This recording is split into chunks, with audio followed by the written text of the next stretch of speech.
Alors, seconde vidéo, suite à la vidéo d'hier qui, pour une fois en plus, était plutôt bien réussie parce que elle n'était pas trop longue, mais apparemment on m'entendait pas du tout. Donc, il va falloir encore que je m'habitue un petit peu à TikTok.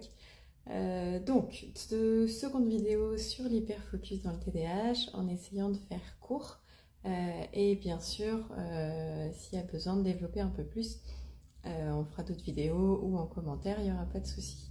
Donc, l'hyperfocus dans le TDAH, j'ai pas en tête là toutes les études récentes. En tout cas, je sais que en cabinet, chez les personnes avec TDAH, on en parle de plus en plus. Pour tout ce qui est articles scientifiques vraiment récents, n'hésitez pas, hein, je vous avais dit, à aller voir sur les sites de Sébastien Horard, Sébastien Hague, Géraldine Maigret. Elles sont vraiment, voilà, ils sont tous à la pointe des nouvelles recherches scientifiques. Donc moi je vais m'appuyer également évidemment là-dessus, hein, mais je m'appuie aussi beaucoup. Là l'idée de ce TikTok c'est vraiment de partir de mes petits patients et de partir vraiment de ce que je peux voir en cabinet, de ce qui peut aider les parents que je rencontre.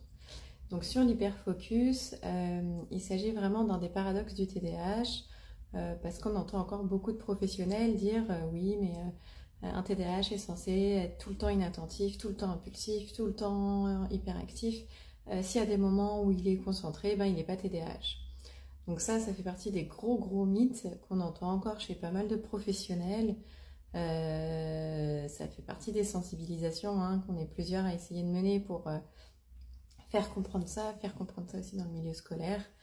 Voilà, donc ça reste encore un peu compliqué. Donc non, bien sûr, si votre enfant TDAH a des moments où il est extrêmement inattentif, notamment quand vous lui dites d'aller se déshabiller et qu'il oublie une chaussette, ou il oublie le slip, ou il oublie le t-shirt, et ben ok, c'est normal. Et si derrière ça, il est capable de se concentrer 4 heures sur des Lego et vous faire des constructions mais topissimes, ça veut pas dire qu'il n'est pas TDAH. Ça veut simplement dire que dans ce moment-là, il est hyper focusé. Alors ça se dit pas évidemment, mais voilà, il est hyper focus sur les Lego, sur cet intérêt qui lui plaît beaucoup. Ça se produit également dans les moments où les enfants savent qu'il y a un enjeu, donc notamment dans les bilans neuropsy par exemple. Donc les enfants, vous avez des enfants TDAH qui se concentrent hyper bien dans les bilans neuropsy. Donc dans mon souvenir, c'est 80% des enfants TDAH réussissent les tests attentionnels et les bilans neuropsy. À revérifier, d'accord, au niveau du chiffre, mais on est dans cet ordre-là.